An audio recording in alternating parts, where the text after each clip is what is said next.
Okay, good afternoon, everybody. It's the 12 o'clock, so we're going to get underway. Welcome to the January 26th edition of the weekly COVID situation report for our media colleagues. And very pleased today to have with us several of our elected officials. We have the Board of Health Chair, Mayor Andy Mitchell, MP Miriam Monsaf is here with us today, MPP Dave Smith, and County Warden Jay Murray Jones. So great to have you all here. So I will kick us off with a land acknowledgement. And if you had a chance to see that beautiful sunrise this morning, certainly made me grateful to call this beautiful land our home. So today I would like to respectfully acknowledge that Peterborough Public Health is located on the Treaty 20 Michi-Saugig territory and in the traditional territory of the Michi-Saugig and Chippewa Nations, collectively known as the Williams Treaties First Nations, which include Curve Lake, Hiawatha, Alderville, Scugog Island, Rama, Beau Soleil, and Georgina Island First Nations. Peterborough Public Health respectfully acknowledges that the Williams Treaties First Nations are the stewards and caretakers of these lands and waters in perpetuity, and that they continue to maintain this responsibility to ensure their health and integrity for generations to come. We are all treaty people.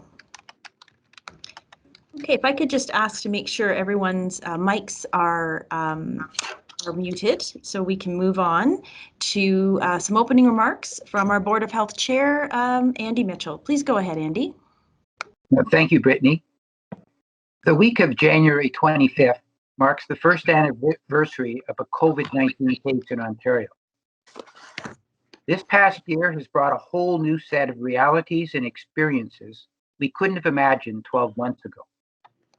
Lockdowns, school closures, flattening the curve, physical distancing, self-isolating, testing, viral shredding, and so many more things I wish I had never had to learn about.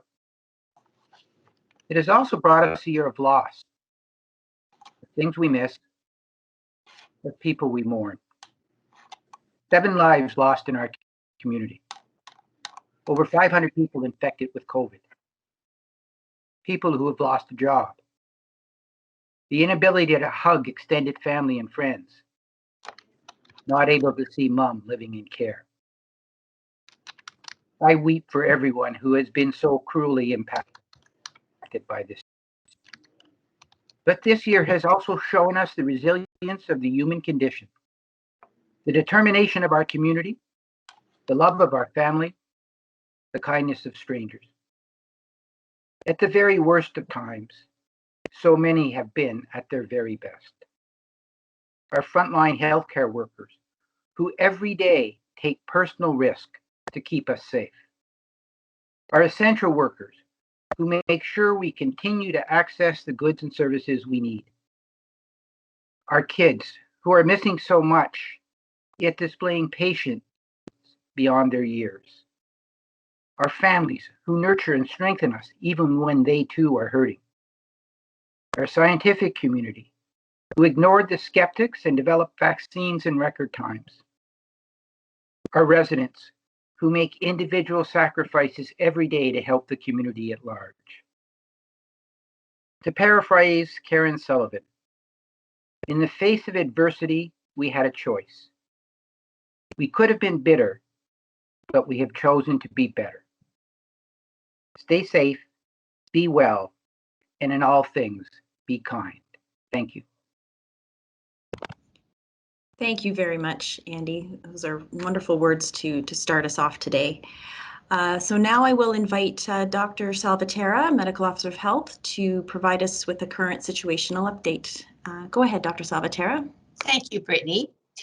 As of 4:30 p.m. yesterday, there are currently 42 active cases that we are following, and that is 4 less than last Friday. In total, we are now at 515 cases since the pandemic began. My team is following 72 close contacts. These are high-risk contacts. And what we're finding is that contacts contacts linked to a new case are representing about 22% of the new cases, and travel is representing about 10% of our cases. It's interesting to see that during the past 4 weeks, we are still seeing some travel-related cases. And I just note that because if we wish to stop the spread of the UK variant, we must stop travel or dramatically reduce travel between Peterborough and any communities where the variant may be present. As far as case details, we're showing that we are, I'm sorry, I've lost track here of my page. Okay, sorry, we're on page 3 of the Yes. notes, I believe. And I think what's happened, I'm missing a page. So I'll just speak to the slide. So you see here, go back to the, thank you, to the new cases by reported date. You'll see that for the week of January 18th, we are seeing a steady decline in the number of weekly cases, which again is very encouraging news. If I could have the next slide, please. However, if we look at January as a month, and this data shows the pandemic since the start here in Peterborough, we can see that January is trending to be our peak month for cases. We are currently at 168 cases, but still have a few more days left in the month. Next slide, please. Here we can see our epidemic curve, and I'm pretty sure that there's some flattening that we can see on the end here beyond December, and I think that is a tribute to our local community for following the public health measures since the holidays. I think we are starting to see an impact of staying at home and the elimination of socialization, which was a major risk for us. Next slide, please. And here you see some of that data for acquisition of COVID. You can see on the left the total, and on the right the last 4 weeks. So again, close contacts being the #1 source of infection in Peterborough, followed by community spread where we can't identify an epidemiological link. And again, that's the reason why we ask that people not go out and that they use public health measures when they must go out for essential reasons. You'll see again that we have about 18 cases where we are currently still under investigation. Next slide, please. And here our demographics showing that slightly more women than men for our cases here in Peterborough, and then also looking at the age breakdown. We have 167 cases to date who are between 20 and 29 years of age, and that is 4 more in this category than reported last Friday. For testing here in Peterborough, approximately 41,150 of our residents have been tested to date, and that is 350 more than last Friday. Next slide, please. We are currently experiencing 3 active outbreaks in Peterborough, all in the same facilities as reported at our last media briefing. Regency of Lakefield Retirement Home is stable, and there is another round of testing being planned there. The Centennial Place in Millbrook is stable. We're awaiting the results of 6 more tests that have been done. And there is an outbreak continuing at PRHC in the units A2, B2. They have 12 cases associated with that outbreak, and I believe there is more patient and staff testing underway. Next slide, please. It's really quite amazing to think that as we recognize the 1-year anniversary this week of the first COVID-19 case in Canada, we are also launching our first local immunization campaign. I know it gives me and my staff great hope that we are now able to protect our most vulnerable residents from COVID-19 with the Moderna vaccine that arrived yesterday. In the light of the disruption in vaccine supply, Ontario has quickly shifted once more to reallocate vaccine so that all communities can begin the immunization of their long-term care residents this week. In addition, the deadline for completing the immunization of long-term care home residents has been moved up by 10 days to February 5th. That is the date at which time all residents in our 8 long-term care facilities will have received their first dose. Once the supply of vaccine has been restored, we will turn our focus to the other high-risk populations that have been identified as part of phase 1. And that is the staff and essential caregivers of long-term care homes, other seniors, congregate living settings such as retirement homes, high priority healthcare workers, Indigenous adults, and other adults with chronic conditions on home care. These efforts have become even more critical now that several communities in Ontario have identified the presence of the UK variant. Phase 2 is expected to begin in the early spring and will include other adults, older adults, other essential workers, and other at-risk populations. So yesterday we received 500 doses of the Moderna vaccine, and we plan to administer all of it to our first 4 long-term care homes by this Thursday. We are expecting enough vaccine next week to complete this first rollout of the vaccine in Peterborough. I wish to recognize and thank our hospital colleagues at PRHC for their assistance and support. We plan to return to our long-term care homes with the second dose for the 28-day mark. This is Moderna vaccine, so the interval is 28 days. While our vaccination program gets underway, we all must still continue to follow public health measures. This means staying home and leaving only for essential purposes. And speaking of essential, yesterday our schools reopened to in-person learning. This makes sense because we have seen that there is a low risk of virus transmission in schools. One question I am often asked is, why am I still unable to see my grandchildren or my nieces and nephews when they are back at school with hundreds of others? That's a good question, but keep in mind that children are not with hundreds of others. They remain within a small cohort of classmates or school bus companions, and all adults are wearing personal protective equipment. Starting yesterday, all children from grade 1 and up will be required to wear a face covering. They must maintain physical distancing from other cohorts. And when one child in a cohort becomes a case, the entire cohort, with few exceptions, is dismissed.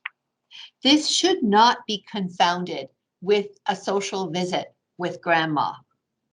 Also, as of yesterday, enhanced public health measures such as the validation of active daily screening by staff and soon by secondary students as well will help ensure that people stay home when they are sick.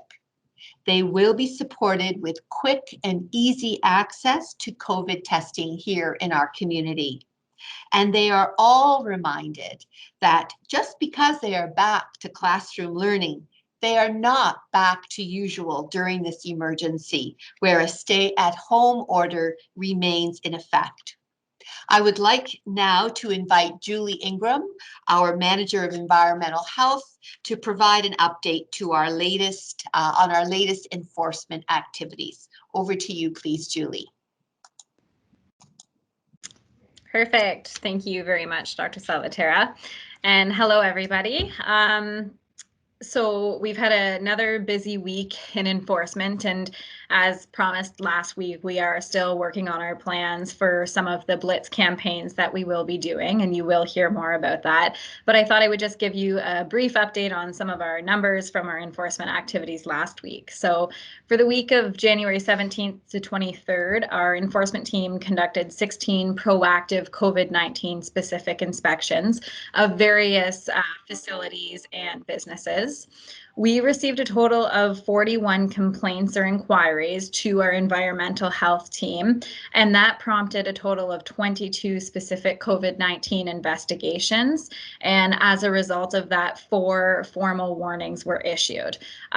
We did not proceed with charges in those cases because we look at a history of compliance and if there is a history of non-compliance or not, and if they're a business or organization that we've been able to reach out to in the past. So if there's no history of violations, then we do provide a formal warning in that scenario. One of the warnings was under the EMCPA and specifically for the stay-at-home order. It was towards a business for not complying with the essential activities of the business itself. So that one was interesting. And then the other 3 were all under the Reopening Ontario Act, and one was for lack of masking compliance, and then 2 others were for businesses that were running and operating not in compliance with the regulations. So either permitting customers into the store when they shouldn't have been or something along those lines. So that's our update in numbers. One public health measure that I would like to highlight today that hasn't received as much attention, but deserves some attention, especially what we're hearing from business operators and store managers, is the number of families who are going out together to shop.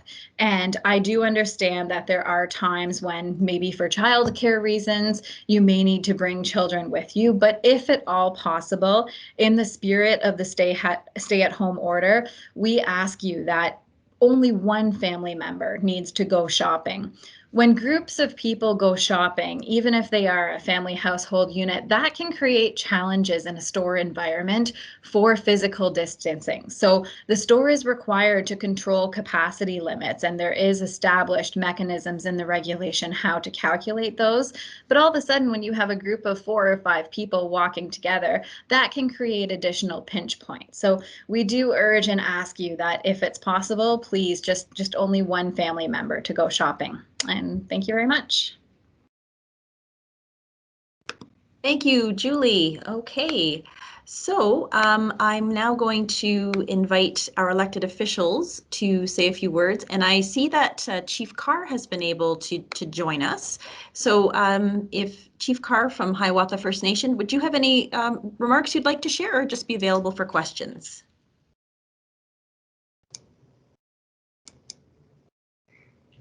Hi, Candace. I don't mind sharing a few remarks. I just wanted to, again, start by saying thank you to everyone on the call, and again to everyone out there who is taking care of their communities or someone in their community. And that means everybody. We talk doctors, nurses, all frontline workers, including in our own First Nation communities. We may not specifically have a doctor but we do have a lot of frontline people who do this work for our citizens. But I wanted to touch a little bit on mental health and addictions. And I know that while we're all under stress, and perhaps more so for people who live with mental health and addictions on a daily basis, we must all remember to take care of ourselves and to take care of each other during this time, especially in this time of lockdown or stay-at-home orders. And, please reach out to your friends, your neighbors, your family, and know that when we're, virtually all our communities are affected by substance abuse. And and mental illness, or but for First Nations, mental health and substance uses are serious issues. And I wanted to say for our Indigenous communities, healing follows a holistic approach that involves interconnectedness between our families, our community, our spirituality, and nature. And this may include traditional teachings, spiritual practices like ceremonial prayers or songs, sacred remedies, sacred medicines, as we say, as tobacco, sweetgrass, sage, cedar, and healing circles. Now, I know we cannot do this in person, but there are ways that we can do this virtually for this time of COVID.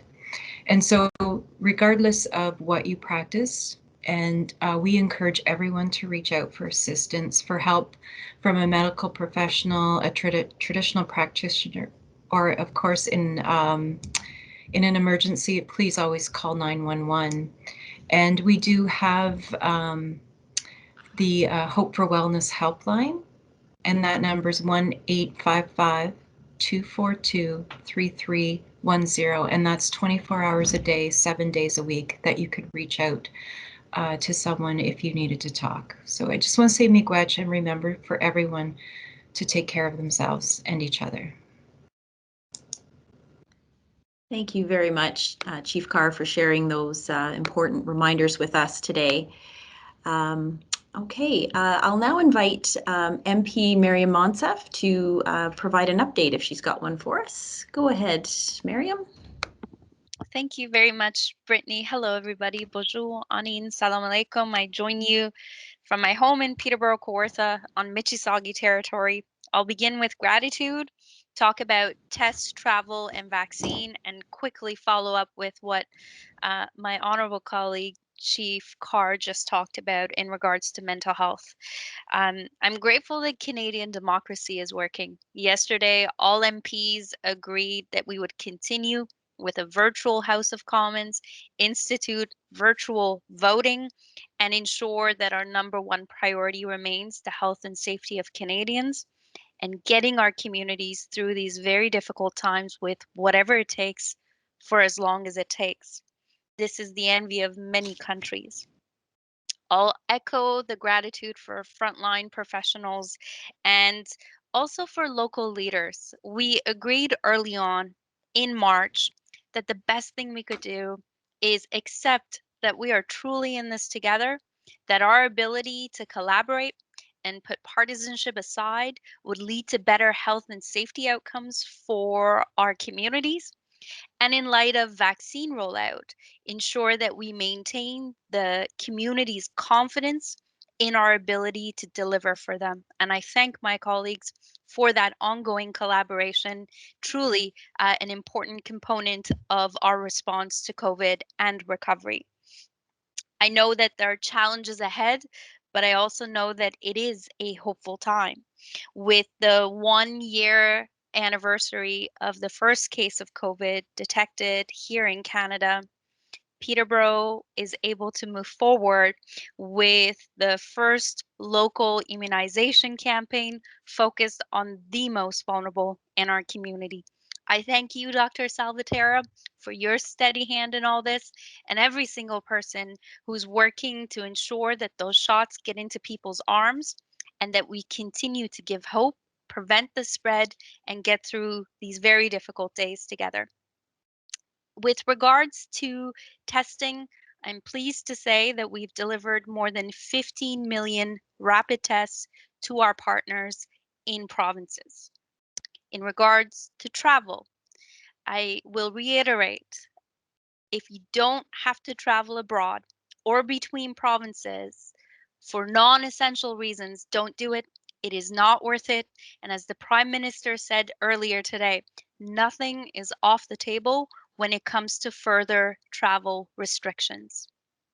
On vaccines, the Prime Minister has been in touch with CEOs at Moderna and Pfizer, and we've had more than 1.1 million vaccines distributed across the country to our partners in provinces and territories. To date, about 75% of those vaccines have been administered. We will have vaccines in this country for each and every person who wants one by September of this year. Deliveries may be scaled back up until next month, and we will once again receive hundreds of thousands of doses of Pfizer starting the week of February 15th. And Canada remains on track to receive 4 million doses of Pfizer by the end of March, as well as 2 million doses of Moderna, for a total of 6 million doses in this quarter. On mental health, while the arrival of the vaccine and its rollout brings much needed hope, as Chief Carr said, these are difficult days and this will be a long winter ahead. I want everyone to know that it's okay to not be okay right now. As Mayor Mitchell mentioned, we've all had to endure many changes, some more than others, and many are grieving in our communities. Together, we will get through it. There are confidential tools and resources available if you need extra help. You can go online to Wellness Together Canada and find resources that are available. They're available 24/7. It's always free. It's funded by the federal government and it allows direct access to educational e-courses, helpful apps, and even free counseling. You can always connect in confidential online forums to those with lived experience who can also help. And if you need immediate crisis support, help is available by texting wellness to 741 741. If you are under 18, send a text to 686868 to get connected confidentially 24/7 to someone who can help. We are all in this together, as the warden says, and we will get through it together. Thank you very much, Mariam. We really appreciate your comprehensive update. And so now we will hear from the provincial perspective, and I'd like to invite our MPP, Dave Smith, to provide us with a quick update if he could. Thanks, Brittany. I appreciate that. A lot has been said already today, so I won't dwell on any of those and regurgitate. There's a few things I'd like to mention, though. We hit our peak the first week of January with a 7-day average of just over 3,500 infections a day. Yesterday, we were under 2,000. Today, we're under 2,000, and our 7-day average is about 2,300. We're getting there. It's moving in the right direction. And I kind of liken it to the winter solstice. Back in December, it was our darkest days. But every day, we're getting a little bit more sunlight. Today we have 9 hours and 41 minutes of sunlight. Yesterday it was 9 hours and 38 minutes of sunlight. It takes a bit of time, but we're getting there. Keep being diligent. Follow the stay home order. Wash your hands, disinfect, clean, wear masks. All of those things are making a difference. There have been a lot of people who have said lockdowns don't work. Lockdowns hurt more than they help. The proof is in the pudding. We've gone from 3,500 infections as our rolling average down to 2,300 today. Things are looking better. Better times are coming. Thank you. Thank you very much, MPP Smith. I also track those daily light totals and am always thrilled to see that it's going in the right direction. So now I'll ask our warden, Warden Jones, if he's got any remarks to share, or would you like to just be available for questions? Well, I won't talk very long at all, other than to thank everyone for their comments, to Mariam and Dave and Chief Carr. What else can we say? Peterborough County is certainly holding in there with the best enthusiasm we can with the rules that we are trying to obey. We're working on all kinds of little promotional things to try to get the stay home, stay safe theme across. Our paramedics and the OPP are kind of joining forces to do that, which we're kind of proud of. And our paramedics are still on the front lines, of course. We appreciate that. And our public works people and all those good things. But as Miriam said, we are all in this together. I'm getting a little sick of using that phrase, Miriam, but I do have a pen to prove that I said it first. So let's give credit for that. Anyway, let's all have the right attitude and let's be positive. And I know this is going to be over and we can all smile together. So thank you for including Peterborough County in these weekly briefings. Thank you. Thank you very much, Warden Jones. Always great to have you take part. Okay, so now I'm going to invite questions from our media colleagues. So I'll ask if Dr. Salvatierra can put her camera back on, and let's start with Paul Rellinger. If you've got any questions, Paul, for Dr. Salvatierra, please go right ahead. I do, Brittany, and thank you for the opportunity as always. Just the both across Ontario and certainly locally are showing a marked improvement. I think we're at 2 cases so far this week. You go back to even late December, we were at 71 for the highest week.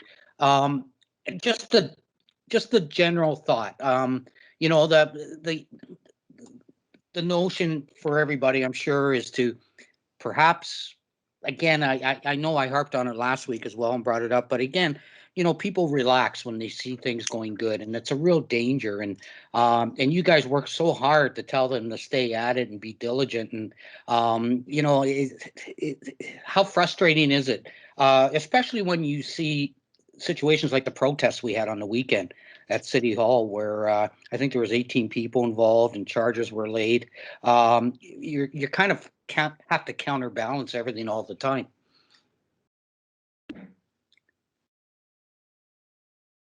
Sorry, I lost you there, Paul.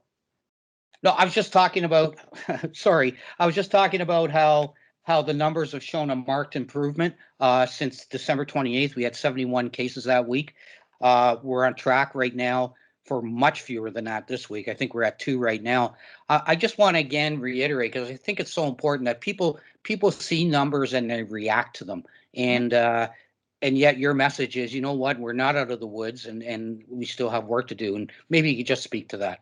Sure. Well, I'm not sure about your numbers, but I can tell you, for example, yesterday we had 3 new cases. So we are still continuing to see, you know, a small number of cases every week. And as I said earlier, we are noticing that the number of contacts, high-risk contacts, is reducing. So that's a good sign. These are all pointing in the right direction, but we don't have to look very far to see evidence of the UK variant. We only have to look as far as Barrie to see what happens when the UK variant is transmitted into a population of vulnerable people, like a long-term care home or a retirement home. We will learn more about how far that UK variant has been able to spread in Ontario as we get the results of last week's point prevalence study, and that's being conducted by Public Health Ontario. They are notifying public health units each day of the numbers of cases that they are identifying of the UK variant. As I said earlier, to date, we have not received a notification. However, it will take 3 weeks for Public Health Ontario to complete that analysis.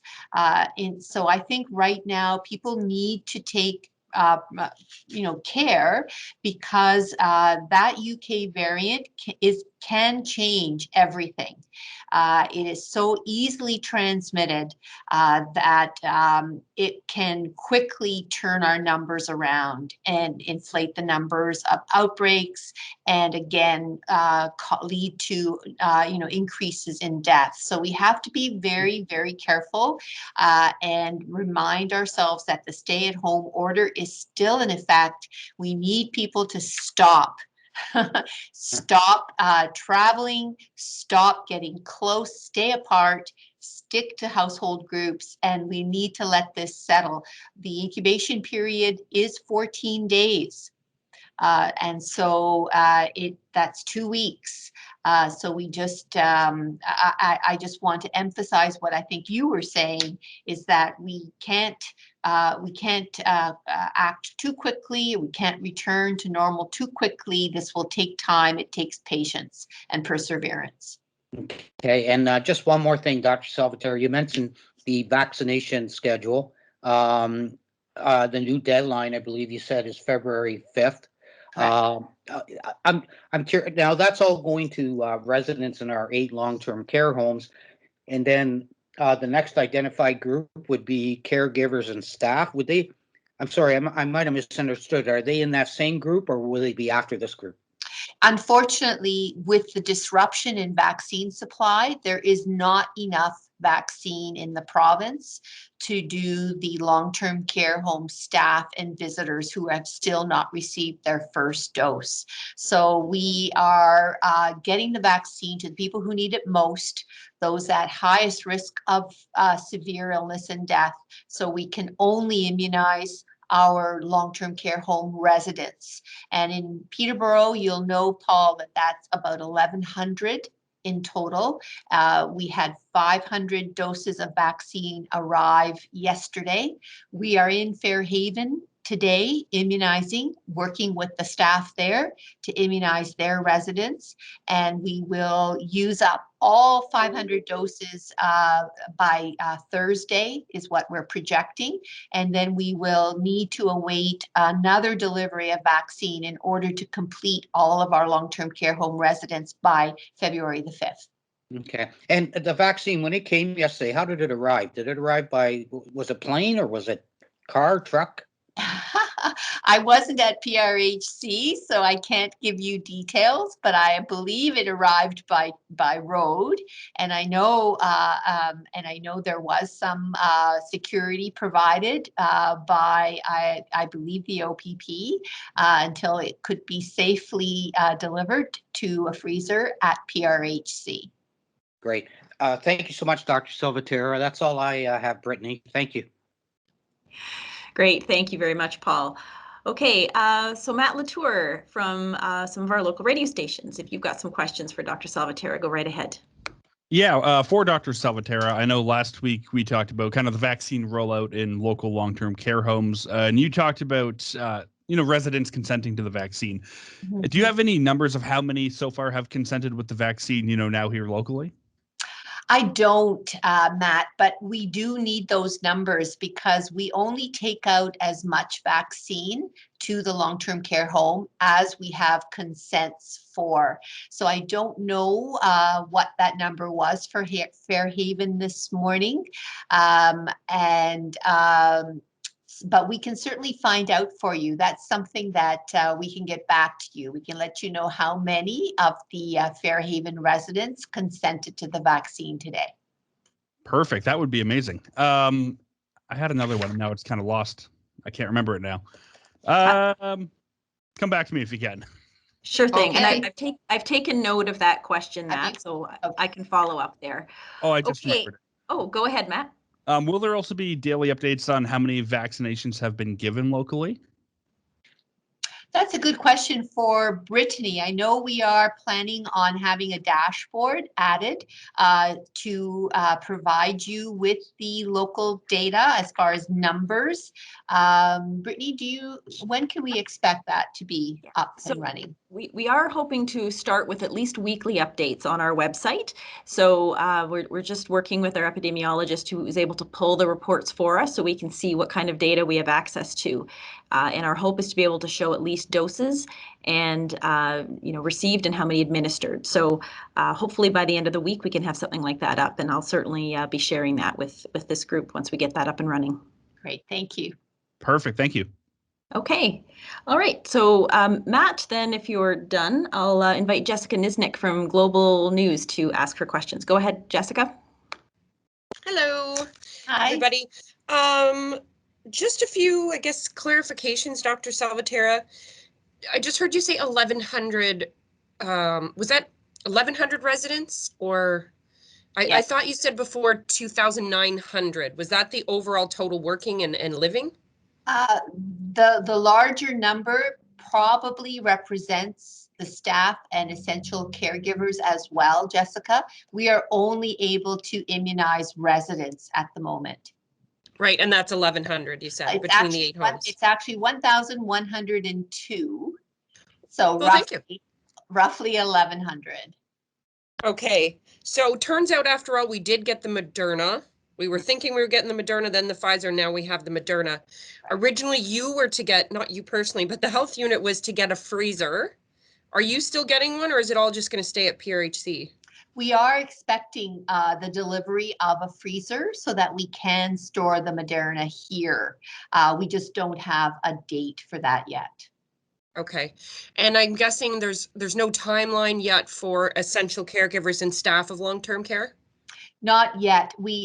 Unfortunately, the province is having to work with very short sight lines right now on vaccine availability and delivery. I don't believe we've had confirmation from Pfizer as to how much is going to be in the shipments beyond next week. So we are unfortunately, we have no numbers, and we're working with very, very short timelines. Okay, perfect. That's it for me. Thank you, Dr. Salvatierra. Thank you.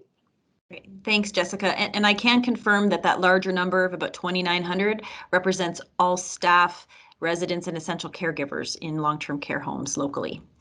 So Perfect. Thanks. okay, so let's hear from Joelle if she's got some questions for our for Dr. Salvatierra. Go ahead, Joelle. Yeah, my question is, you said that you're starting with 4 long-term care homes, the first one being Fairhaven. What is the order of the next? Can you say? I think we are going to wait until we're actually in the homes to confirm which homes we're doing. And that's just because we have some concerns about security of the vaccine. So we'll let you know once we are on site. Okay, and so the first 4 are occurring. You're hoping to have the first doses by. Oh no, the first. Okay, when are the? Today. Yeah, So they're we've starting. started. Yeah. We've started today. We've already begun. And we're at Fairhaven today, working with their staff.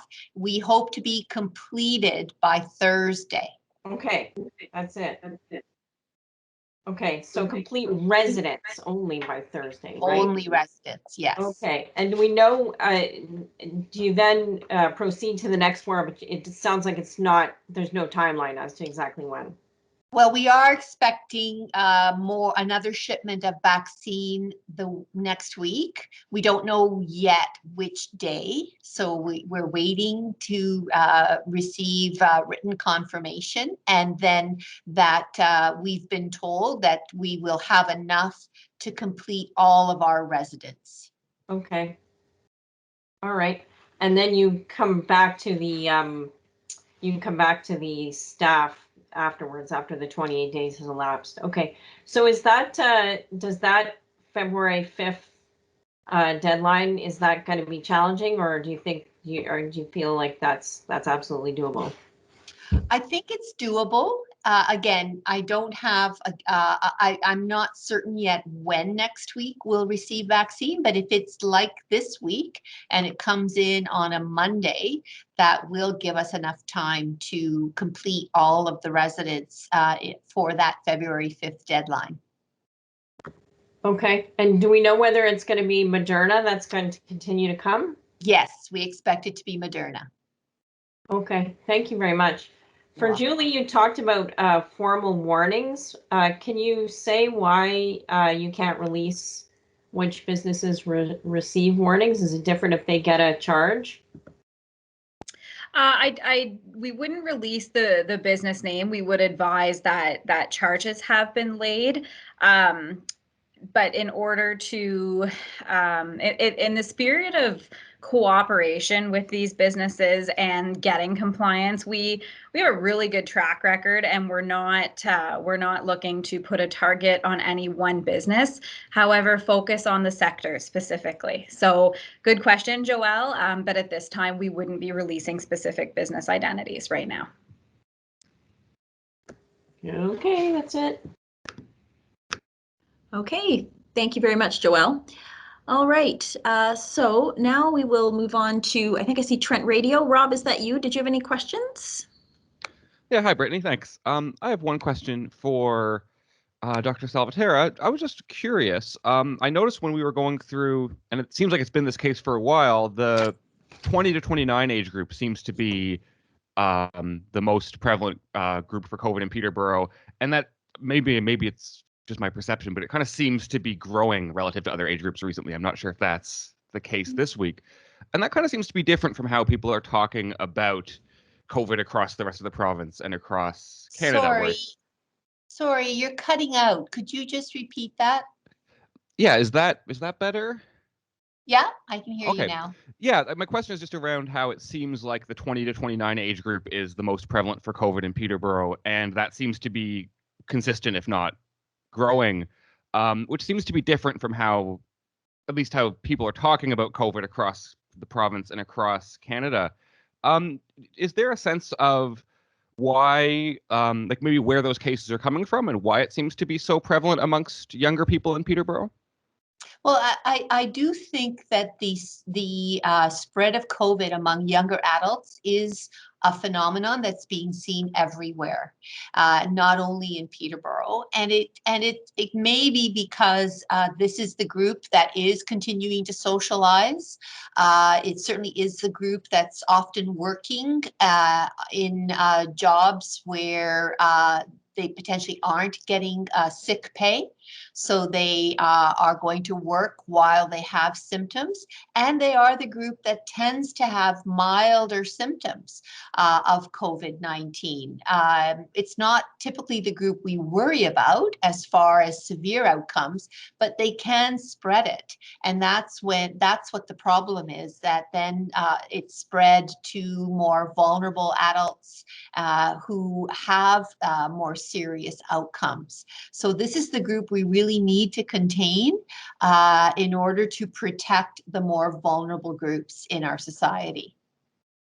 Okay, perfect. Thank you very much. That's everything from me. Welcome. Okay, thank you, Rob. All right, so last but not least, I think we have Taylor Clydesdale from Peterborough This Week. Taylor, please go ahead with your questions. Hi, Brittany. Can you hear me okay? I know some of Yes. my colleagues were cutting out. Yes. Okay, perfect. I blame the weather right now. Just for Dr. Salvatera, maybe you can kind of explain what is the process of vaccinations once the vaccines are on site at a long-term care home. How are they distributed, and who is the one that does the vaccinations? Is it the staff at the long-term care home, or is there a team from the health unit? So maybe you can just kind of go throughout that process.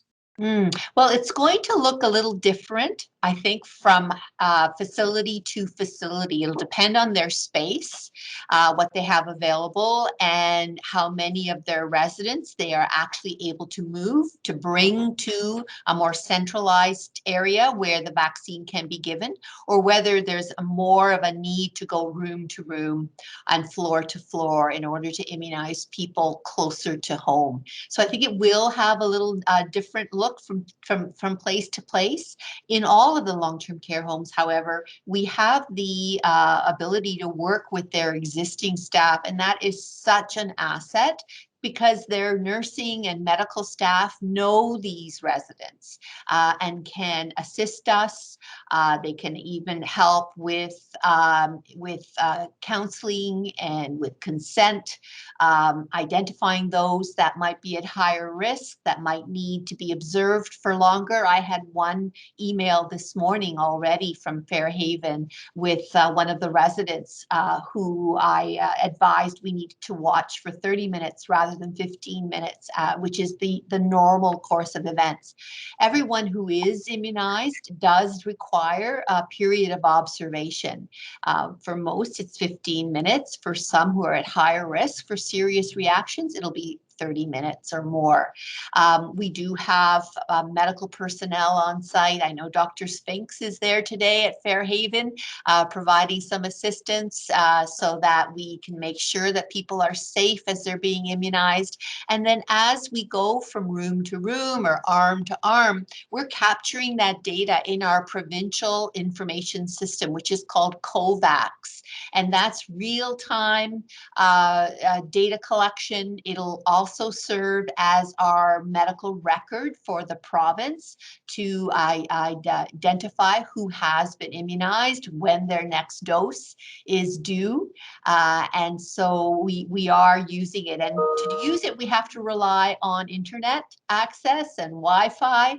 We did have a team of our staff go to the site yesterday to ensure that the internet access was going to be able to support the collection of the data.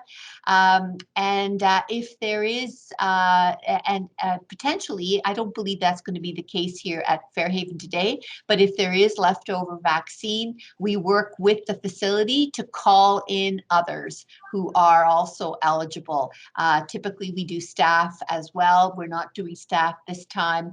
We probably will be taking vaccine back and refrigerating it and using it tomorrow in the next facility.